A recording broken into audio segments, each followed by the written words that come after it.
Autotund. See on saade sulle, kui sul pole päris ükskõik, millise autoga sa sõidad. Tere kuulajad, Autotund on tagasi.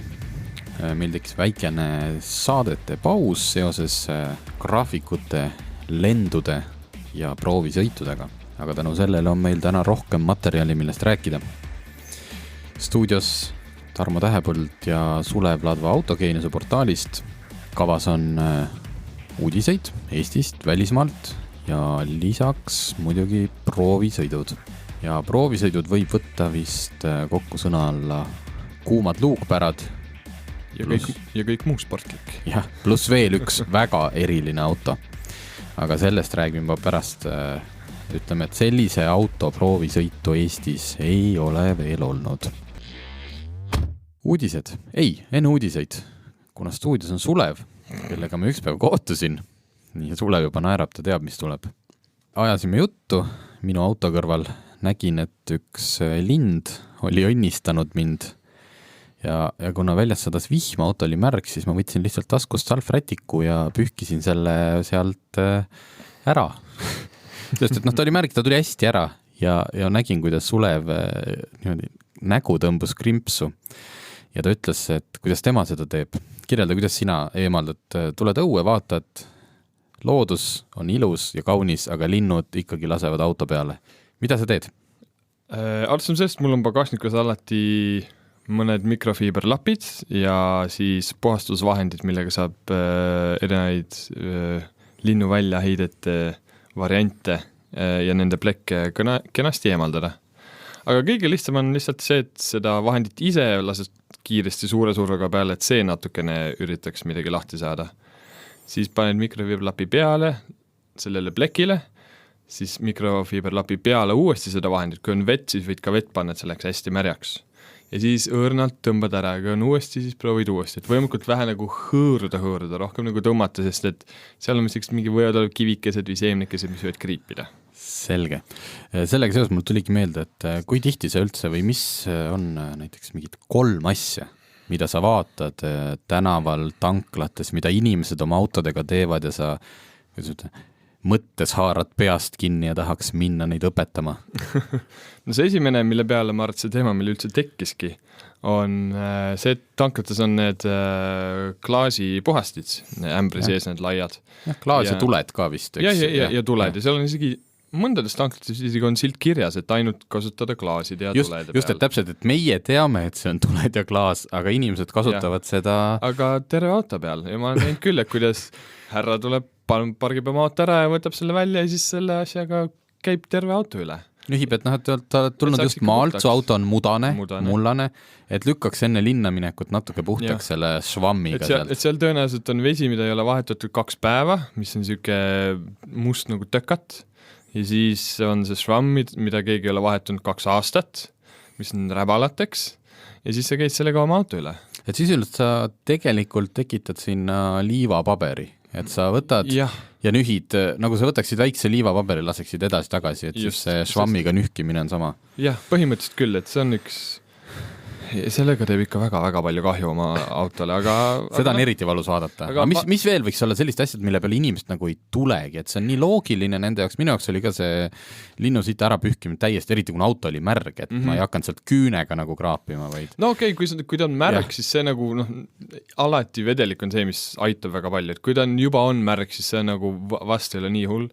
Aga alati, mul ongi see, et mingid mikrofiiberlapid ja mingi selline üldine puhastusvahend, millega saab autot puhastada, lihtsalt see oleks pagassis, mis iganes plekid asjad, et saab kiiresti ära ja turvaliselt ära võtta. Siis aknapesu asi ja tavalises pesus üldiselt tegelikult tavalist autopesu nagu nii-öelda turvaliselt oma autole teha, tegelikult ei ole üldse raske. Sa pead lihtsalt mingi paar asja rohkem ostma. Osta endale 2 ämbrit ühe asemel ja osta üks hästi kvaliteetne pesu kinnas ja see on kõik.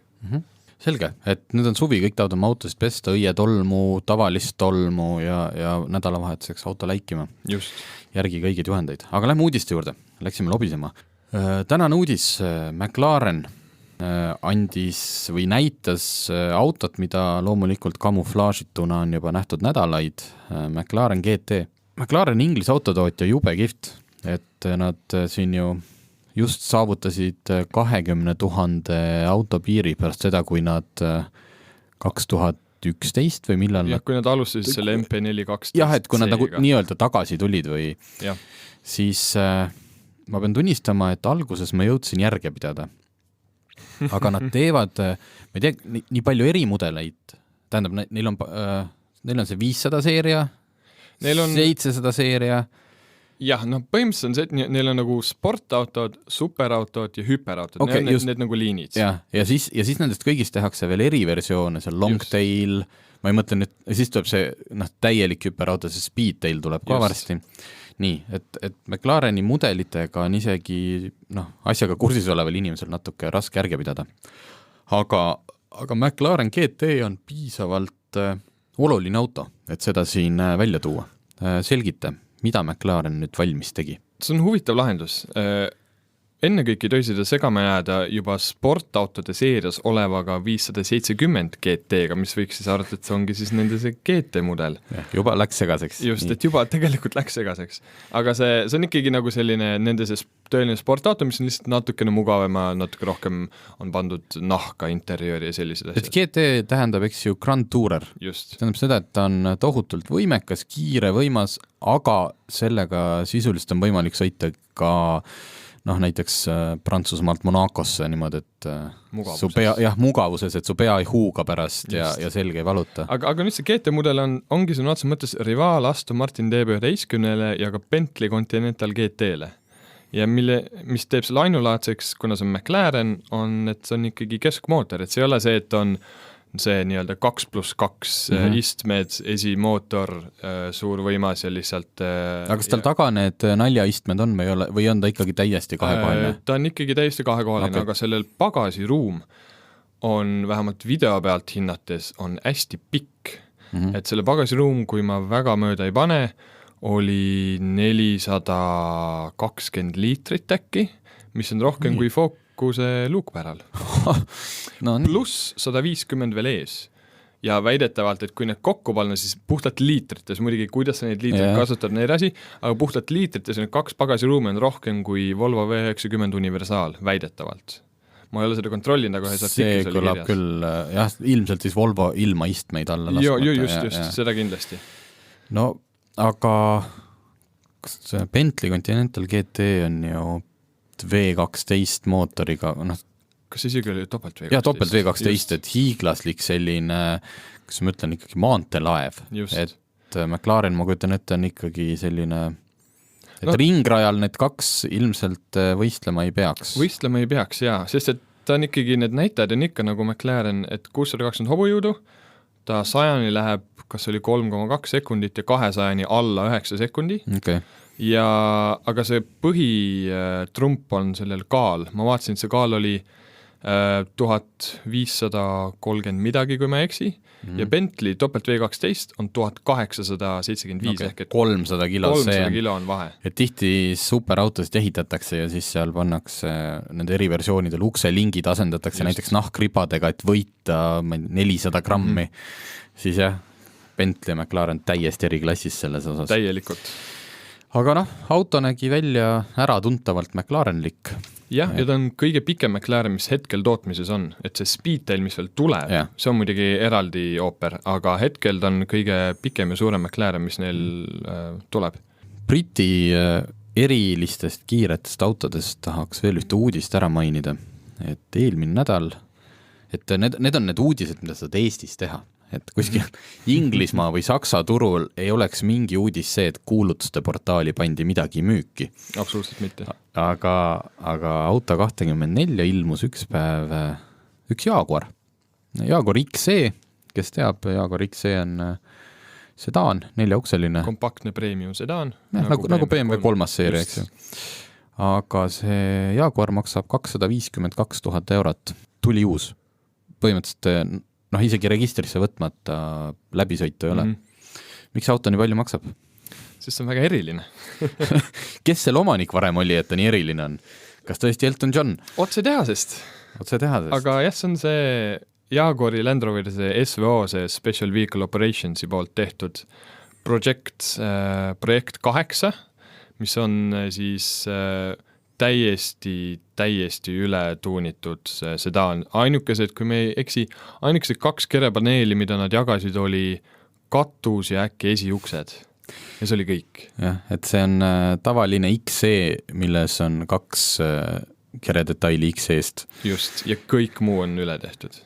Põhiliselt siis süsiniku ja kõikide kergete lõpetades sellega, et kui ma tegin selle detailse jutu selle sedaani ülevaatusest meile kunagi Jaaguri blogisse, kus meie uudises, selle kuulutuse uudises on ka link, see on isegi nii kaugele läinud, et esituled on näiteks kaugemale läinud võrreldes selle tavalise mulle, kes muidu see V8 sinna lihtsalt ei mahu ära. Jah, et V8 mootor, väga palju hobujõudu, üle 600. 4 vedu.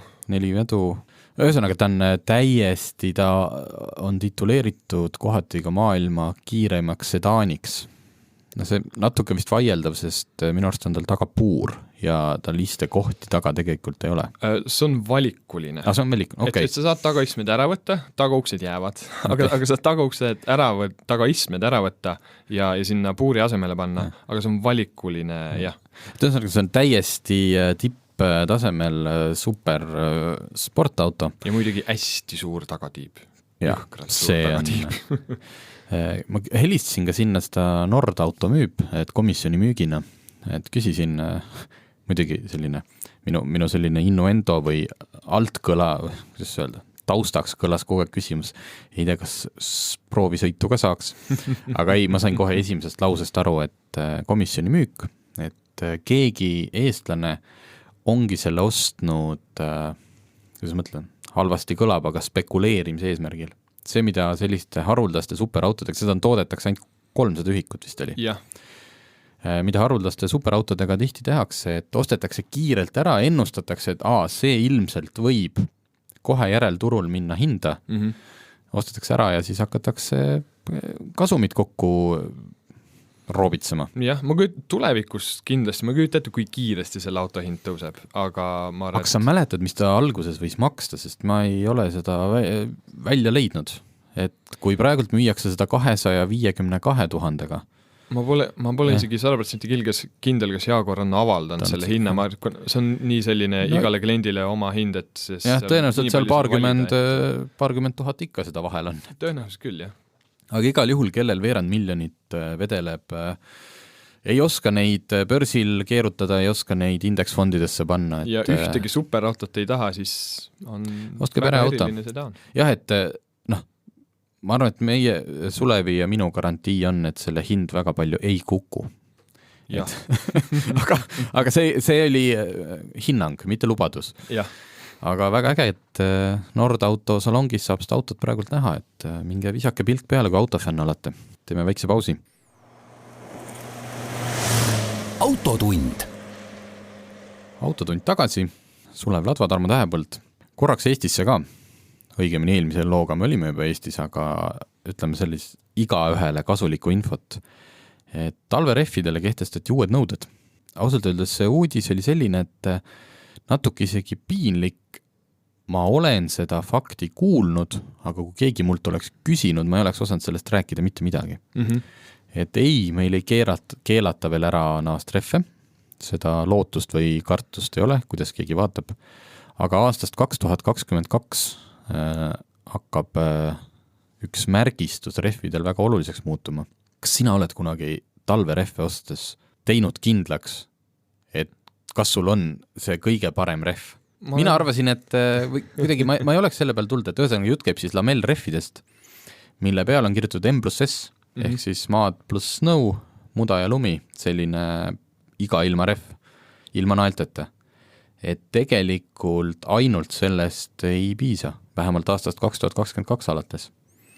Võib-olla ongi see probleem, et mina olen siiamaani, nüüd mõned inimesed hakkavad vihkama, mõned võib-olla mitte, ma olen siiamaani naastudega ainult sõitnud, seega ma ei ole otsinudki mingeid lisasümboleid kahjuks, kui on naastud olemas, siis on tõenäoliselt talverehv. Et tegelikult peab rehvil olema peal veel üks lisasümbol, mis on selline mäetipplumine, mis näitab, et see auto on mõeldud põhjamaistesse lumeoludesse, sest ainult M+S ilma selle mäetiputa tähendab, et see on mõeldud rohkem selline Kesk-Euroopa, selline, kus on lörts, heal juhul. jah, et siuke Belgia talv. Jaa, et külme see, kui on juba sellised miinused, et see rehv ei tööta, siis inimesed tõenäoliselt ei julge ka kodust välja tulla, nii et siiani ei ole Eestis seda kontrollitud, kui sul on lamellrehv M+S, siis sõida, aga meie muutlikud olud on ikkagi tinginud selle, et see viiakse seadusesse sisse.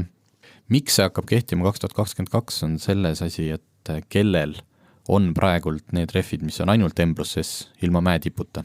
Et siis on 3 aastat aega nendega sõita. Just, et sul on võimalik need lõpuni sõita, aga üldiselt puhas tarbija nõuanne, et kui te lähete sügisel või praegult näiteks olete kaval, ostate omale talverehve, siis vaadake, et seal oleks see lumine mäetipu märk ja kindlasti küsige müüjalt üle, kas see on põhjamaistesse oludesse mõeldud rehv.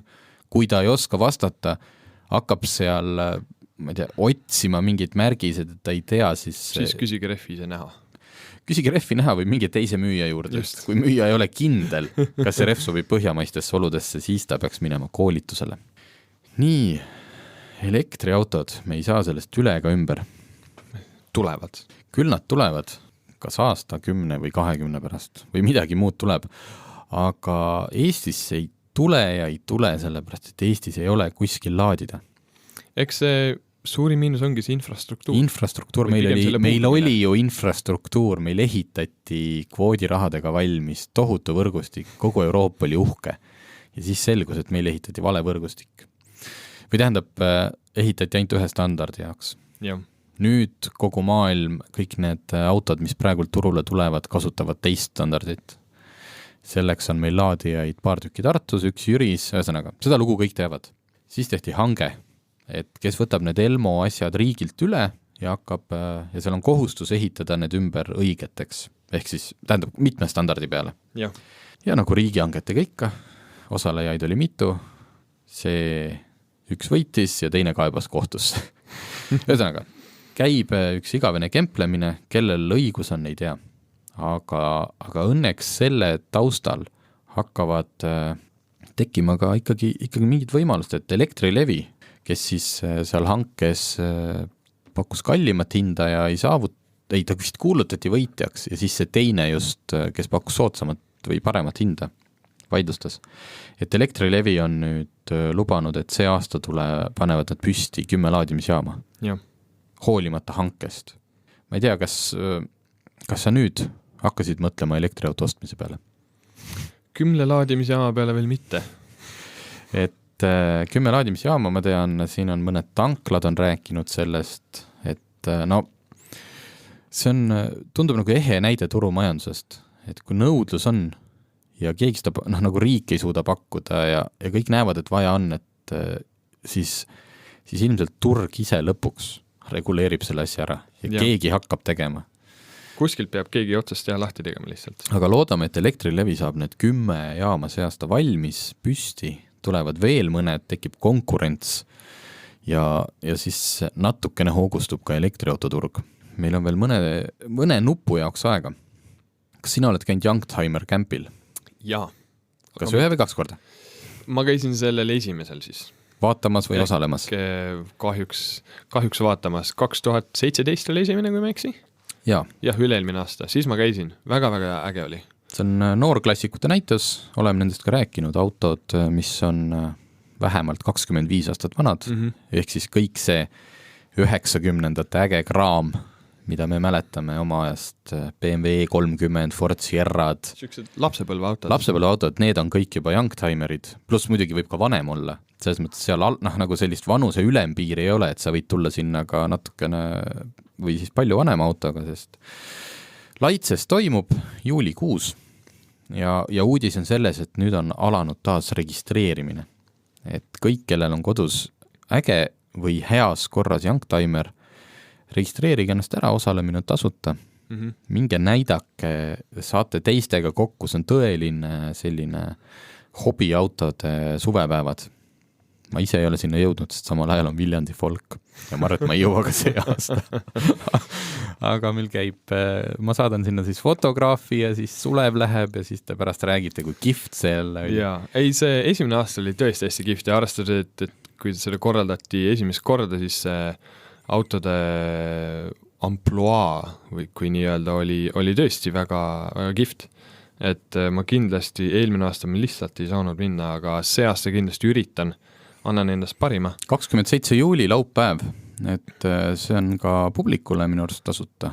Jah, et see on täiesti selline, et minge kogu perega, sest seal on lihtsalt, seal saab kuna see on Laitse rallipargis, kindlasti toimub seal kõike muud ägedat, plaanitaks võtta mõõtu need autod omavahel, ei ole ju Laitsega Viljandist nii kaugel, ega ma olen mõlemad need aastad arvanud, et ma lähen hommikul lipsan sealt Laitsest läbi ja olen juba pärast lõunal jälle kontserditel, aga võib-olla siis see aasta. Igal juhul, et huvilised pange kirja omale 27. juuli kalendrisse, ja kellel on auto, siis hooga registreerima. Ja mis oli, 25 aastat või 20 aastat? 25.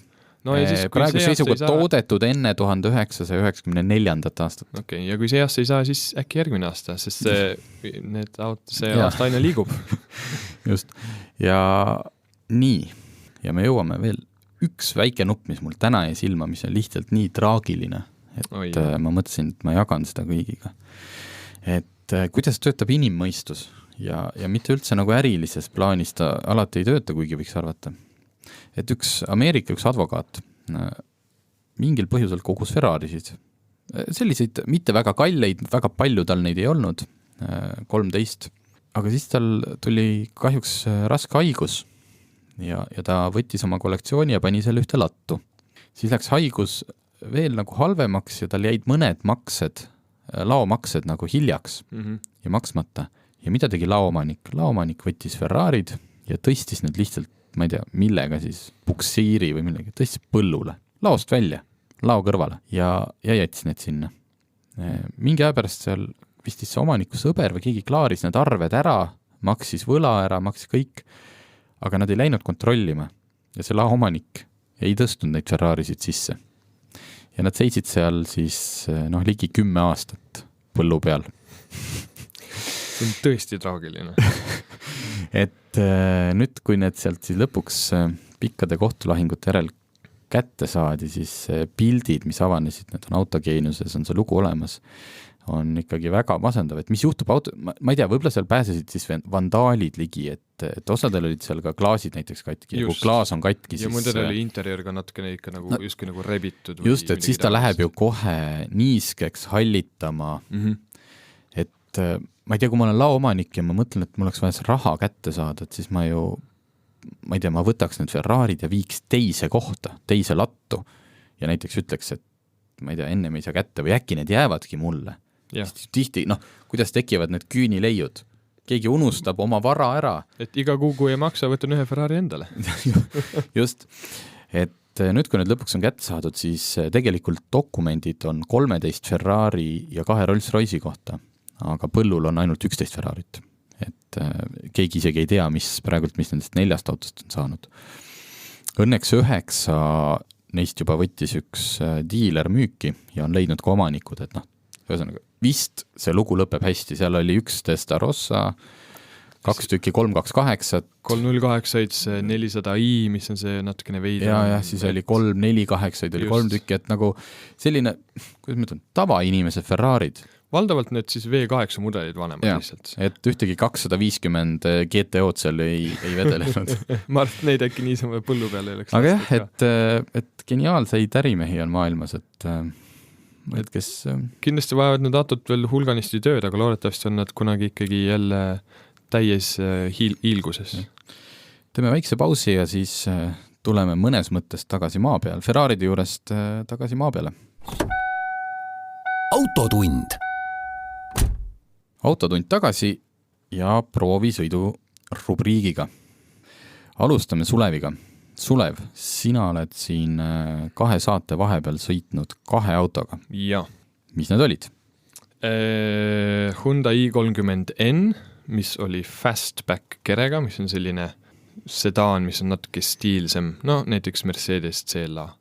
Coupé sedaan. Coupé sedaan selline. Ja siis Volkswagen Polo GTI. Kas fastback tähendab, et on kiirem kui tavaline back? tegin siin sellise keelelise naljandi praegu. Ta ei ole kiirem kui tavaline hatchback, et tehniliselt on ta täpselt sama nagu see luukpära, millest me rääkisime natuke rohkem kui aasta tagasi, eelmine kevad.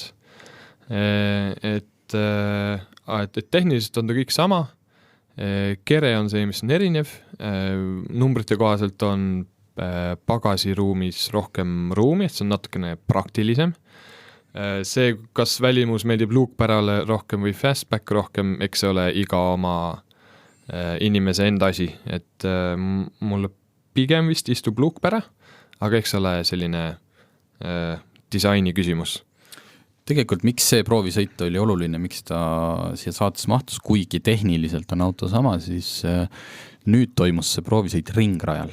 Ja Audrus. Audrus, et Eesti kõige parem ringrada, et alati, kui me räägime kiiretest autodest, siis tuleb see, et ärge ostke omale seda, kui te ei kavatse sellega minna aeg-ajalt vähemalt rajale. Nii, kui inimene ostab omale Hyundai i30N, ükskõik kas hatch või fastbacki, kas see on hea rajaauto? Kas ta saab sellega seal ennast tõeliselt välja elada? Täiesti kindlasti. Ta on küllalt kiire, ta on ainult manuaalkäigukastiga, aga samas tal on see pööreta sobine või see rev matching, ehk et siis sa ei pea oskama pedaalide peal selle ilgelt tantsida oma kahe jalaga, et ta ise sobitab need pöördid alla vahetusi saab teha puhtalt, et sa lihtsalt litsub pidurile ja vajutad korra sidurit. Ja väga sujuvad vahetused, ehk et see on selline, et sa oled ikkagi küllalt aktiivne ja vahetid ise käike, aga samas sul ei pea täielikult võidusõit ja oskusi ja tehnikat olema. Ja see oli nüüd väga tehniline, sa rääkisid rev matching ja kõik, et see tähendab seda, et kas see teeb, sa ei pea ise selleks midagi tegema, et auto on nii tark, et see ei sega sind kuidagi? Ei, et see ongi, et kui sa vahetad käigu alla, siis sidur ja käik ja lased siduri lahti ja täiesti perfektselt sujuv käiguvahetus. Sa lihtsalt hoiad pidurit tugevalt all ja ongi kõik. See on see kõige suurem boonus, mis ringrajal on. Ja muidu ta on selline üsna ettearvatav, aga väga hea käsitlusega, et ta ei ole, ettearvatav ei ole nagu igav, selles suhtes kindlasti mitte. Et on väga hea tasakaaluga, instruktorid, kes olid seal, nad ise ütlesid peaaegu professionaalsed võidusõitjad enda kohta, ütlesid ka, et väga hea tasakaaluga ja et ringrajal ta väga hästi nagu hoiab ennast, on hea pidamine, esidifferentsiaal on olemas, mis tähendab, et sa ei käi, esirattad ei käi ringi, kui sa annad gaasi ja instruktorid ise ütles ka, et nad ka ainult kiitsid seda autot.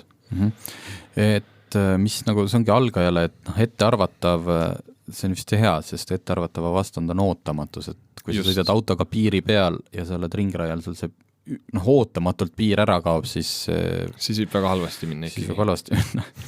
Aga mis nagu selliste autode puhul, me oleme tegelikult jõudnud selleni, et need Lõuna-Korea Kia ja Hyundai puhul kvaliteedist rääkida enam nii-öelda halvas mõttes ei ole põhjust. Kindlasti mitte. Aga ikkagi, kui sa võtad ühe auto ja sellega mingi seltskond autoajakirjanikke paugutab päev otsa ringrajal, et mis neist lõpuks järgi oli jäänud või ma ei tea, kui palju nad üldse olid läbi sõitnud sellisel moel?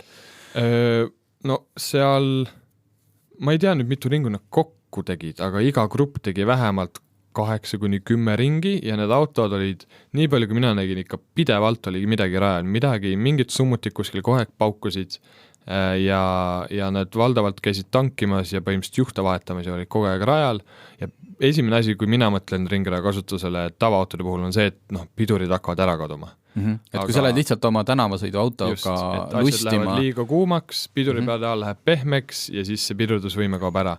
Ma ei kuulnud mitte kedagi kurtmas, mitte ühegi auto tehnilise probleemi tõttu. Et ainuke oli see, et mingi hetk hakkasid vaatama, et kas esirehvid lähevad lihtsalt läbi, sest esiveoline auto ja nii edasi, aga see oli ka kõik, et lihtsalt ringi järel täie auruga ja autod võtsid kõik vastu, mis neile anti. No nii, järelikult sobib, aga lähme edasi.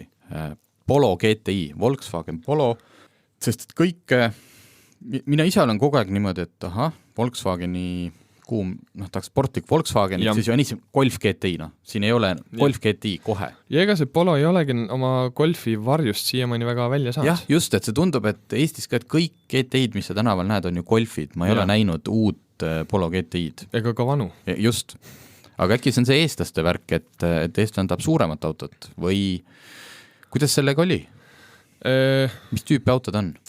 Ta on natukene selline, nagu sa ootad, kui sa natukene tead Polo GTI kohta, et seal on mingi põhjus, miks ta ei ole Golfi varjust välja saanud, sest ta on sportlik, tal on seda minekut, tal võimsust see oli 147 kilowatti, mis on täpselt sama, mis oli äkki 5. generatsiooni Golfi GTI-l.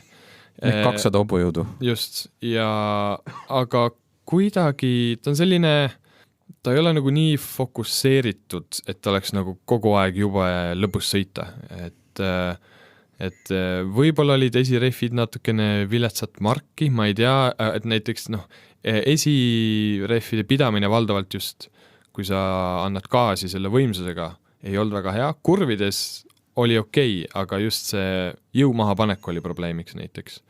Ja verustus on mugav, jäigem kui muidu, aga ei ole midagi hullu, aga kuidagi see sõiduelamus süke, nagu midagi jääb ikkagi puudu.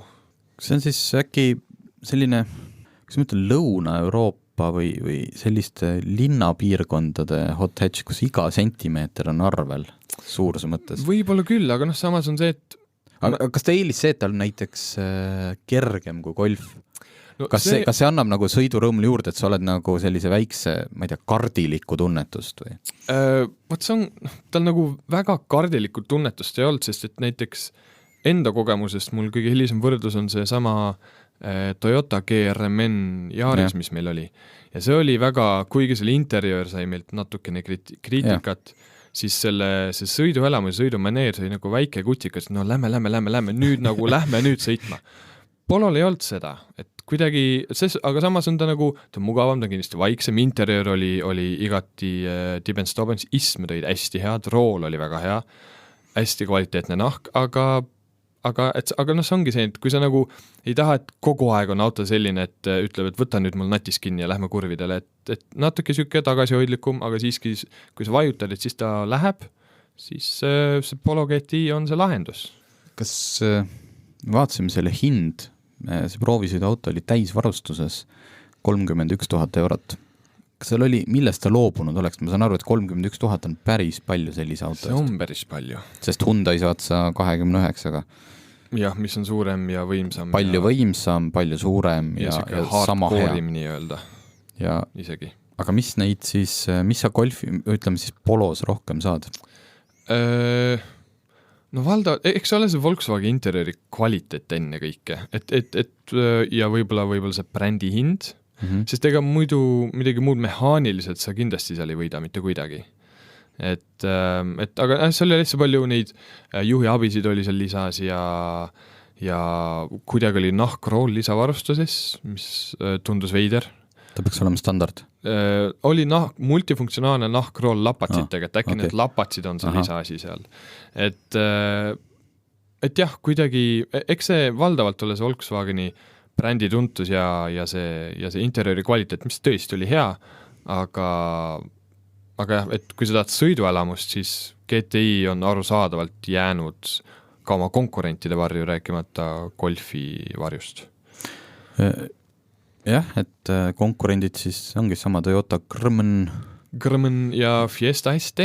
Fiesta ST, võt see... Mis on, ma arvan, üks kiidetumatest luukpäradest läbi aegadega eelmine generatsioon. Ma ei ole kohal nii palju USA ajakirjanik, UK ajakirjanik, Saksa ajakirjanik, kes kõik lihtsalt vannuvad Fiesta ST kõrval. No kust saaks nüüd ühe Fiesta ST? Kui mõni meie kuulajatest omab Fiesta ST-d, et siis võtke ühendust, lähme sõitma, sest et meil Eesti esinduses meie teada seda proovisõiduautona veel või enam ei ole. Aga mis siis Polo GTI puhul? Ostusoovitus või mitte? Sest et paned 10 000 juurde, saad Golfi. Jah, no. Ja võtad 10 000 maha või päris 10 vist. Ja 10 000 võtad maha, saad selle UP GTI. UP GTI. Mis on ka, tundub väga huvitav lahendus. Selles suhtes nagu ostusoovitust mitte anda on samas raske, sest tegelikult on ta kvaliteetne ja hea auto. See lihtsalt ongi see, et kui sa tahad sellise suurusega luukpärt, mis on sportlik ja mugav samal ajal ja sind väga ei huvita see, et see auto on siuke jäik ja natukene valjem ja kõik muud, siis see on selline hea kesktee, aga jah, et on selline ta ei ole liha ega kala, ta ei ole otseselt nagu mugav ja luksuslik ja ta ei ole ka väga ütlemata sportlik. Et wow-faktorit on vähe. Jah, midagi jääb sealt puudu. Midagi jääb puudu. Selle autode väiksuse suuruse kohta hiljuti Toyota Baltikumi vist siis juht mainis, et siit põhja poolt ta on Itaaliast minu arust. Kui Harjumaat vaadata, tema ütles, et Itaalias on ikkagi pere esimene auto, kui me räägime Toyotadest, on Yaris ja kui perre on vaja teist väiksemat autot, siis on selleks siis kas Aigo või midagi sealt või lausa see IQ, mida vist enam ei toodeta. Et Eestis on see, et Yaris on ikkagi põhimõtteliselt kõige väiksem auto, mida keegi üldse ostab. Ja võib-olla selle Pologa on sama, et seal kuskil kitsastel Prantsusmaa, Itaalia tänavatel ja linnades lihtsalt tahad omale sellised kiiret luukpära, siis Golf on ikkagi rikka inimese auto, sest sul ei ole parkida seda kuskil. Jah, tõenäoliselt küll, et kui on need väiksemad tänavad ja keskkonnad, kus see Golf ongi nagu pigem suur auto, siis aga jah, meil siin Eestis lihtsalt seda probleemi ei ole. Teeme pausi ja hakkame vaikselt lähemale jõudma sellele väga erilisele autole. Autotund on tagasi ja nüüd ma tunnen ennast natukene juba nagu Koit Raudsepp Raadio 2 saates, kes õigemini tunnen nagu ma oleks, kes alati räägib, et nüüd kohe tuleb ja järgmiseks me räägime sellest, aga enne. Ja siis tuleb veel enne mitu muud seda laulu, enne seda, mida mina ootan. Et mina saabusin eile Poolast, kus oli 2 proovisõitu ühel päeval pandud, ringrajale ka samuti. See on värskendav vahelduseks käia nende kähkusõiduautodega seal, kus nendega nagu päriselt saad kähku sõita. Ja. Kui just ei ladista vihma, nii nagu Poolas oli. Aga sellegi poolest oli huvitav sellest, et sa sõidad ikkagi autopiiride peal, sa lihtsalt sõidad aeglasemalt. Siis need piirid tulevad varem. Just, et see põhimõtteliselt mulle sobis, ma ei olekski tahtnud kuskil 200-ga kurvi võtta. Aga esimene auto oli Renault Megane RS, mis on samuti meil juba proovisõidus olnud, samuti Poolas täpselt aasta tagasi. Ilus kollane luukpära, saab teistes värvides ka, aga tema see tüüpvärv on kollane. Siuke oranžika varjuga kollane, mis on veel eriti äge. Täpselt 2 on jah, et nad kasutavad 2 tooni. Tavalisel versioonil 280 hobujõudu, saab ka manuaalkastiga, saab automaatkastiga, esivedu. Renault puhul nad ise toovad seda välja ja on päris eriline, on see 4-kroolimine, kus tagumised rattad pööravad kaasa. Peaks aitama manööverdamisel ja peaks aitama kiiresti sõitmisel. Esimene kord mind see natukene segas, sest et kuidagi kummaline hakkas nagu tagaotsa hakkas tagant ära minema. Pärast kurtsin seal instruktoritel, et kas ma tõesti sõidan valesti, sest nemad dikteerivad tempot ees, et ei ole niimoodi, et ma lihtsalt ületangi piire. Et miks mul nagu see auto libisema läheb, siis nad ütlesid, et ei, see auto ei libise, vaid tagarattad pööravad ja sul on tunne, et libiseb. Algajale sõiduohutuse mõttes natukene nagu häiriv, aga eks ta harjub ära. Aga seekord siis tutvustati selle võimsamat versiooni Trophy, mis on 300 hobujõudu lisaks. 300 hobujõudu. 20 lisaks selline igatepidi sportlikum ja äkilisem. Ega seal pikalt ei olegi. Sõitsime vihmas, sõitsime kiiresti, ilusti, instruktor oli kõrval, üritas kehvas inglise keeles natukene öelda, et kuidas ja ühesõnaga, tõestas igatepidi ära, et minu võimete piirides sai selle autoga täiesti vabalt sõita. Et mul ei tekkinud seal nagu kordagi sellist tunnet, et nagu vähe on. Miks ainult 300 hobujõudu? Ja see Trophy saab ju selle jäigema, selle Cup ja see on standardis. Chassis, et selle saab ju standardis kätte ka kohe.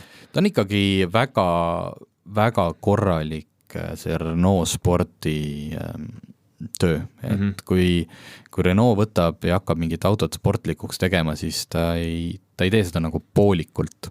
Et tal on, nad on ju, neil on vormelimootorid teevad, sõidavad erinevaid või neid GT-sarju. Et ühesõnaga Renault oskab sportautot teha ja kui nad võtavad oma väga hea sportauto ja teevad seda veel natuke paremaks, siis seal on nagu raske kobiseda. Ainuke, millega ma jätkuvalt saan kobiseda, on see, et nende see keskkonsooli ekraan, mis on püsti asendis, kujutage natuke nagu Teslat, aga loomulikult mitte nii suur ja mitte nii üksinda seal. See kõik on, see kahjuks näeb välja, ma saan aru, Megane RS-is ei ole vahet, sest sellega sõidad kogu aeg kiiresti ja sul on silmad verd täis valgunud ja sa ei vaataski seda ekraani. Aga tavalistes on see selline nagu mingi odav ilma nimeta Hiina see tablet. On lihtsalt sinna sisse pandud. Ja siuke plastikservade ja kehva resolutsiooniga ja aga see on mingist 2 asja, mida saab tänapäeva autode puhul kurta või vähemalt mida mina teen. Kui see ekraan on kehv või siis midagi läheb katki. Aga sportautona jumala eest ei ole küll midagi öelda. Paugub, lärtsub, teeb kõike, mis vaja. Me seda rada sõitsime isegi selles nii-öelda neutral sõidurežiimis, sest et kui ma oleks pannud sporti või reisingusse, siis rattad käivad lihtsalt tühja, nii libe oli. See oli selline väiksemat sorti ringrada, aga väga siled asfaldiga ja kui seal on veekiht peal, siis sul ei ole mõtet selle spordiga, sest iga kord, kui sa gaasi põhja vajutad, siis ta lööb lihtsalt tühja. Et neutraalne nagu andis seda jõudu edasi sujuvamalt. Lihtsalt hääl oli natuke vaiksem. Nii, kas hakkame saadet lõpetama või? Äkki on midagi veel? Midagi nagu oli veel. Okei, oleme siin pinget kruvinud. Nüüd ma ütlen, mis teine auto oli, millega me Poolas sõitsime. See oli Alpine. Ja nüüd kõik mõtlevad. Mitte kõik. Paljud teist kindlasti teavad, mis on Alpine. Ja ei, ma ei räägi Alpinest või Alpineist, mis on BMW tuuningufirma. Ei, Alpina on. Alpina, jah. Et võib asjada, Alpine on Prantsuse sportauto. Esimene Alpine tehti aastal 1973 minur teada. Lihtsalt üks Renault insener otsustas, et ta tahab ehitada autot, mis oleks ideaalne mägiteedel sõitmiseks. Kujutate see Prantsuse selline stiilne väike sportauto, millega sa sõidad mägiteedel. Tehti kõige kuulsam nendest ongi see 73 tehti see A110, et neid oli ennem oli ka väiksemaid. Ja tehti ka hiljem, siis minu arust 90-ndatel äkki. Selles mõttes, et surmakrambid olid juba varem, aga 90-ndatel minu teada tõmmati stepsel seinast. Siis lõpetati täitsa ära, jah. Ja nüüd 2015 anti teada, loomulikult Renault abiga, see Alpine nüüd nagu sisuliselt ikkagi Renault oma, tehakse uuesti. A110. 2018 sai valmis. Esimesed omanikud said kätte. 2019 käis tähepõld sõitmas. Poolas. Mis asi on Alpine A110? Mis autodega sa võrdleksid seda? Esimesena tuleks pähe kõige tavalisem Porsche Boxster. Ei S ega midagi muud, aga kõige see tavalisem Porsche Boxster või Cayman, vabandust. Cayman, jah. Et katusega auto. Jah. Tead õigesti, tead automaailmast hästi. Tegemist on siis keskmootoriga kahekohalise väikse, ma ütleks pigem, ta ikkagi on väga väike. Eriti just nagu ma arvan, tänapäeva auto. Jaa, just tänapäeva konspektis, sest seal esitlusel või seal sõidupäeval oli kohal ka see vana originaal Alpine A110. Ja kui me räägime väikestest autodest, ma sealt tegin koha pealt reportaaži ka Sulevile, ütlesin, et sina sinna küll ära ei mahu. Kuigi vana oligi pigem ikkagi võidu sõitmiseks või kiiresti sõitmiseks, et see ei olnud selline igapäeva auto, millega sa saad ka käia või saad käia mägiteedel ka, vaid see oligi ikkagi nagu rallikas sisuliselt. Jah, millega saab ka tänaval sõita. Jah, aga mugav ei ole. See oli ikka tõeliselt väike. Sinna sisse ronimine, see pedaal, see vist võidusõidus on muidu tavaline, et juht või on lihtsalt see väikeste autode puhul, et sa istud natuke viltu. Et su jalad ei ole otse, vaid su jalad on natukene siis paremale, ehk siis kõrvalistuja poole lähevad. Keskemale. Auto nagu kesktelje poole. Ja sul on tõesti seal jalgadel ongi see koht, kus on pidur, gaas ja sidur. Ja seal ei ole sellist laiutamist, et siis ma tõstan jalasiduri kõrvale ja puhkan seda seal, ei, sellist kohta ei ole. Aga see oli see vana. Uus on loomulikult ikkagi tänapäeva standardite järgi.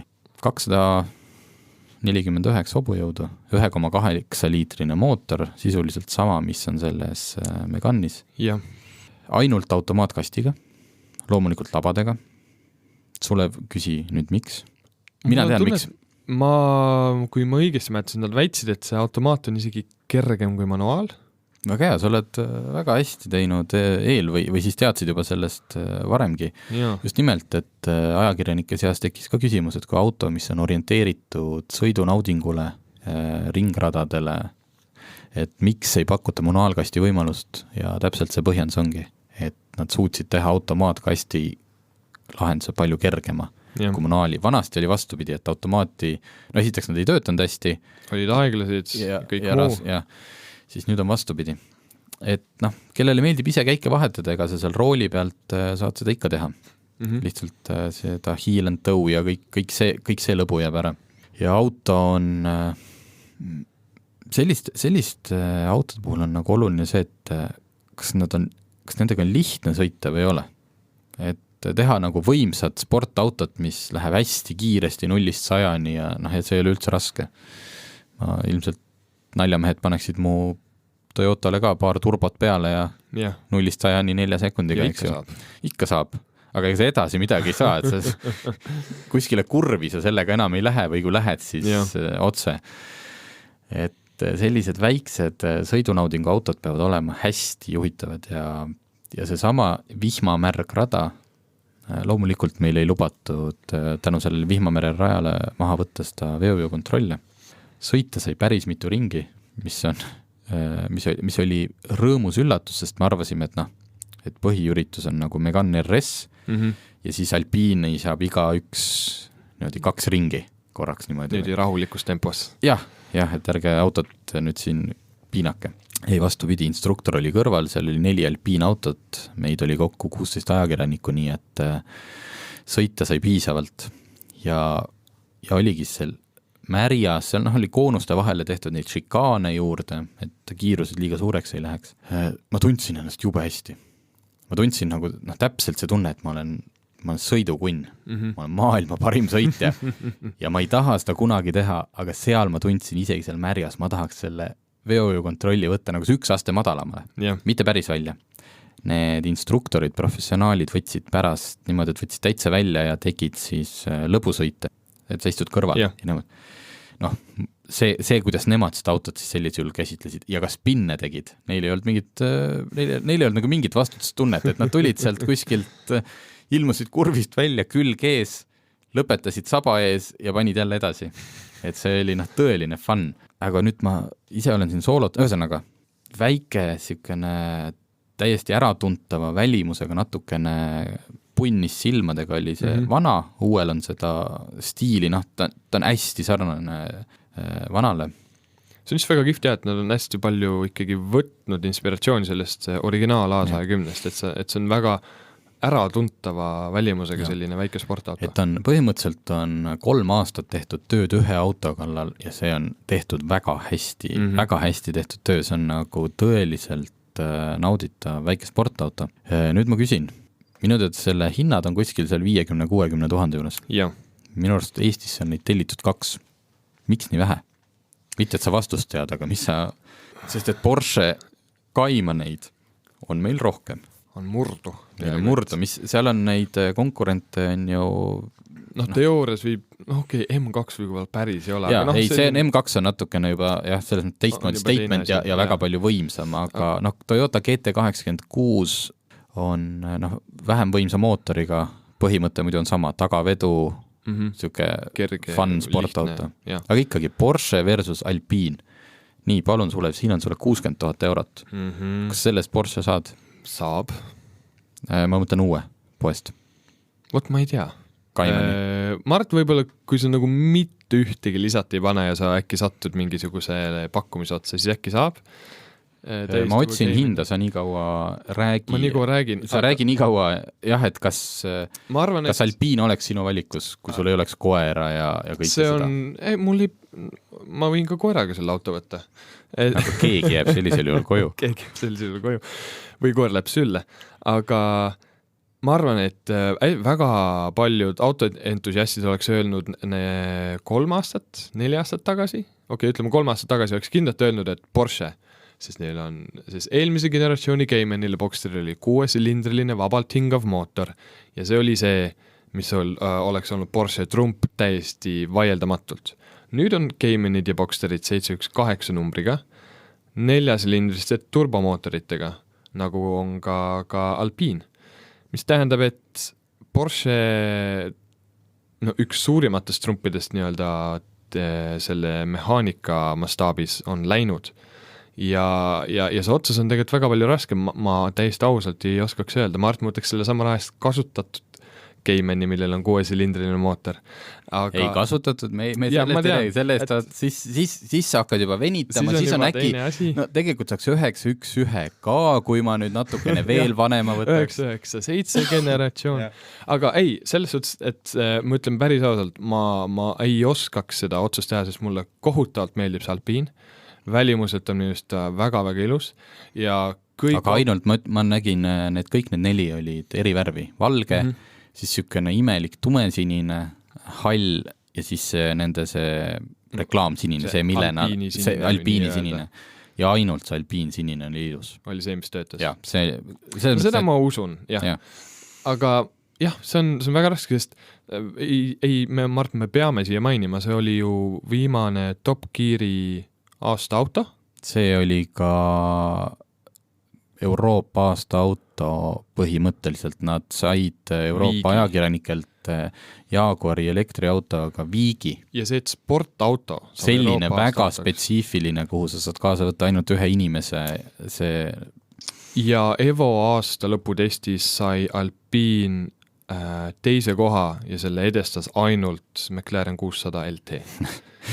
Nii, Porsche Cayman entry või ühesõnaga siis hinnad algavad manuaalkäigukastiga 54 600. No need, saab. Saab küll, jah.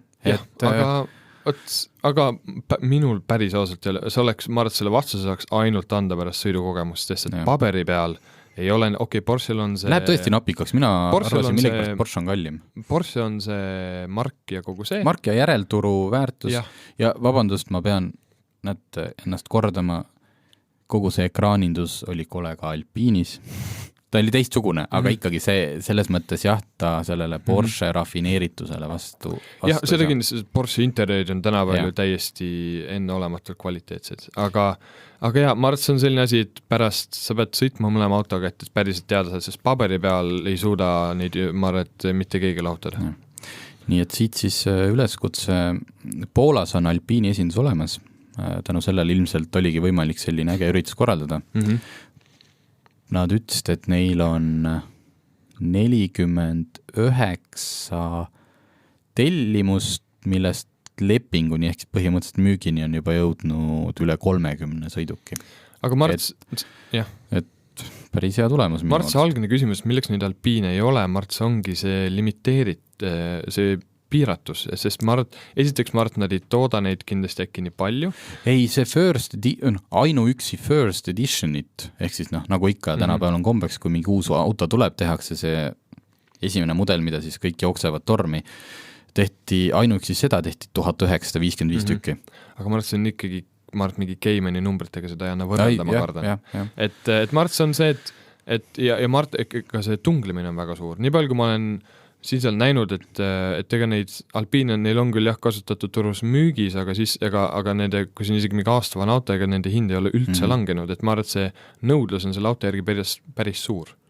Igal juhul, kui meid kuuleb keegi Eesti Renault'st, sest ma arvan, et neil on kõige lähem link selle Alpiiniga, et äkki ikka toob ühe siia nii-öelda klientidele proovimiseks ja ajakirjanikud ka ei ütleks ära, aga jah, et on konkurents Caymanil täiesti olemas ja sportauto skeenel on elu kirju. Aga sellega me tänase saate lõpetame. Rahulikult liikleme koju ja soovime teile ka rahulikku liiklemist. Nägemist!